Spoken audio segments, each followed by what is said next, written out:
It all started, as many things do, with petunia. Yes, that petunia. And this is a wonderfully easy recipe for a scrumptious apple pie that anyone can make in their own ordinary, normal kitchen. First of all, we'll have to preheat the oven. Well, that's crap. Not necessarily. There can be good reasons for preheating the oven. Name one. Frozen pizzas. If you remove a frozen pizza from the freezer and put it into a not preheated oven, the base of the pizza will go all congealed and nasty and soggy, and there is nothing worse than soggy bread. It's a waste of time. You've got to turn the oven on, come back out of the kitchen, then go back into the kitchen, see if the little light's gone off, which naturally it hasn't. It's good exercise. All of the recipes have to preheat the oven, and in those circumstances it can be quite useful to preheat the oven. Oh right, all the celebrity chefs tell you to do it, so it must be right. Yeah. If they all jumped off a cliff, would you? Certainly not. I might push some of them.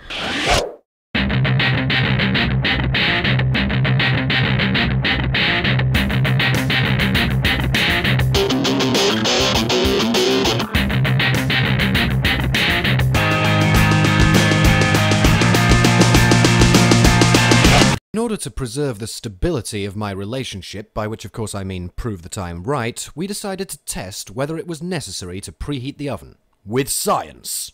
Sort of. Never done that, except with the sherry, where you put it into the pan and the pan was hot and it went Tabasco as well, so yes. Apart from those 2 episodes, I've never set fire to the kitchen. So what we're doing here is we are testing whether or not it is necessary to preheat the oven. I've got some duck breast fillets, which I'm just searing here in advance, and Jehane has a tomato. I gather some people actually roast these.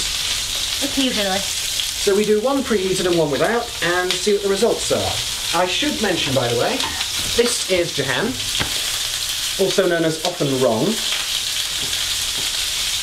She's the Kamikaze Cookery Consultant Archaeologist, but she is still wrong about the whole preheating ovens thing. Not all the time. Most of the time. Only under certain circumstances. Those being the ones that happen most of the time. The only way we'd ever agree was to have a test. However, this is Kamikaze Cookery, so it was never going to be that simple. They're completely different sizes. Hugh, what are you doing? Look at these tomatoes. How is that possibly going to be a fair test? Our executive producer had got us odd tomatoes. It doesn't matter because what we're testing here is. Hugh talked very fast and used a lot of words like paradigmatic and spime. In the end, we decided to go with the tomatoes we had because none of us could be asked to buy any more, and none of us knew what spime meant. 1 tomato, 1 duck breast, 1 cold oven. Did someone bring a stopwatch? No, a watch. Because we're going to time psychologically how long it is. We don't need. Which is a core point to my argument. Split-second accuracy. We might do. So while we're waiting for the duck to finish roasting, I've got Harold McGee here. Well, not in person. I've got his book. The principle behind oven baking is very simple. You get a box, make it hot, and you put food in it, and then the food gets hot too. Eventually, it turns out that oven baking is actually very inefficient. The air in an oven contains comparatively few molecules. It's like a deserted pub in the middle of the countryside that smells of old man-wee, whereas a pot of water has more than 1,000 times as many molecules in the same amount of space, and therefore it's more like a crowded city centre clubbing destination. If you introduce your food into the old man pub, it'll easily be able to find a seat at the bar and won't get jostled by very many of the other patrons. In the club, by contrast, it'll get an elbow in the nuts 15 times before it gets as far as the cloakroom. In culinary terms, this nut bruising represents the transfer of heat from hot molecules, or drunken other patrons, to the cold molecules of your food. In club water, the nut punching will quickly irritate or heat our food enough for it to get into a fight with the bouncers, which is what both we, and presumably they, would refer to as being done.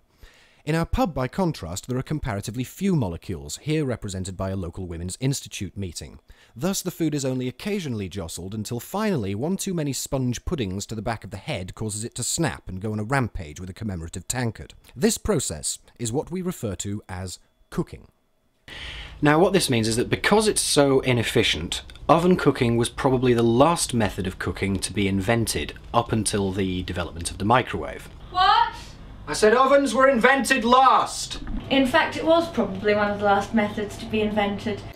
Ovens were invented around 5,000 years after we first started cooking. The first ovens are found in Mesopotamia, which is Iran, Iraq, and various other bits George W. Bush keeps talking about invading. Later on, the Romans built terracotta and brick ovens. They got much hotter and therefore much more efficient than modern ovens. Medieval ovens were built of stone and not terracotta, so they weren't as efficient as Roman ovens. Also, unlike the Roman ovens, they built up the fire on the inside and then removed it before they started cooking. Our oven wasn't made of stone, but it did contain duck. Time to find out... It melted the meat thermometer. I can't tell if it's done or not, because it's melted the thermometer. Another triumph of modern technology, but the duck looked cooked. £5 from Tesco. Don't bother. Okay, it's not the crispiest duck skin in the world. What did Jehane say about the... Just cut the duck. Cooked, done, one trip to the kitchen, less piddling about with wasting energy. Good exercise.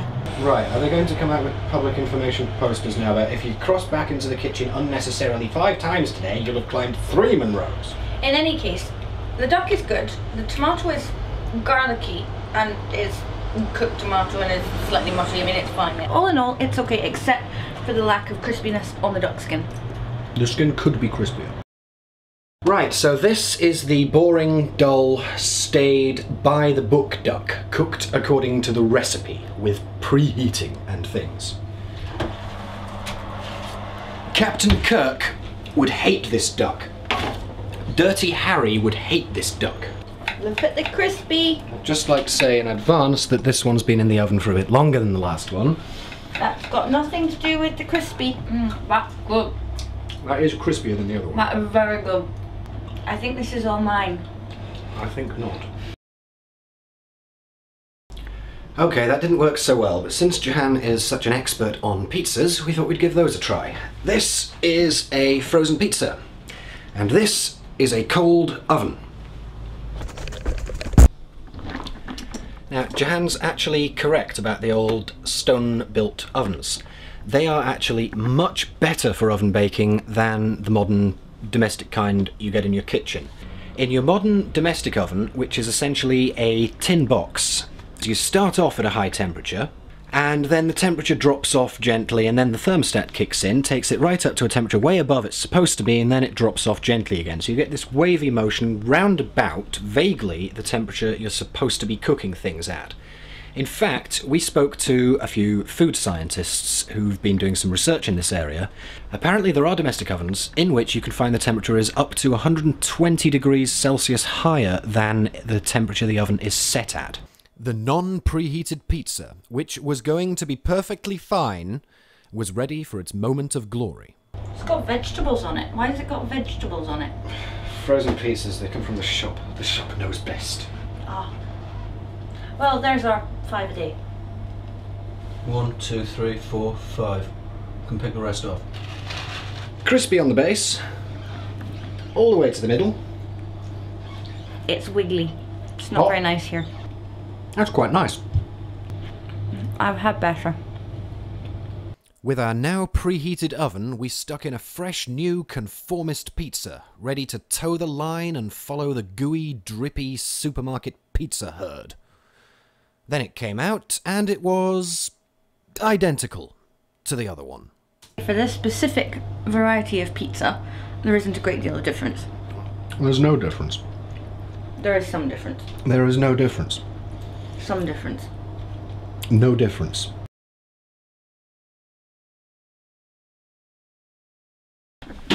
So. I'm right. No. In some circumstances, it is more useful to preheat the oven. For instance, the duck.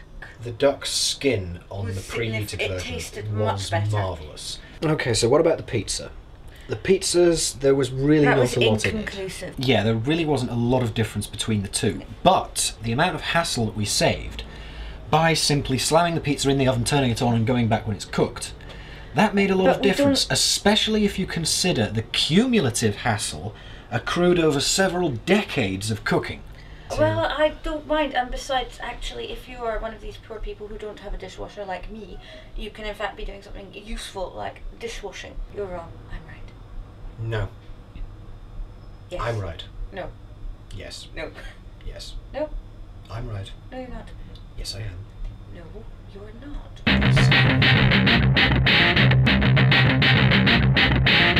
It's a health grill. It grills Health. healthily.